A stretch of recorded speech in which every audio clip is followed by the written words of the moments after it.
Welcome to Man Does Tech, where I solve the problems you didn't even know you had. You'll start inside the document you want to convert. Once ready, open the print dialog with Ctrl plus P or File, right arrow print. Make sure a PDF virtual printer is available. On Windows, that's Microsoft Print to PDF. On macOS, choose Save as PDF in the PDF menu.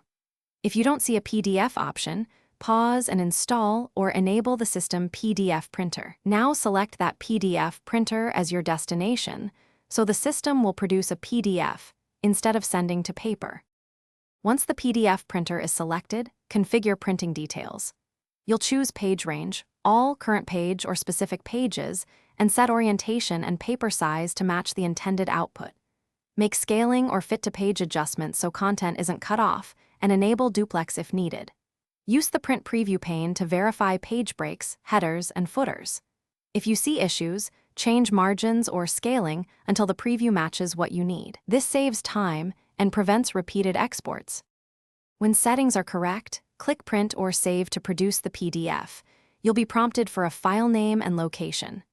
Choose a clear name and a folder you'll remember, then open the resulting file to check text clarity, images, and page order.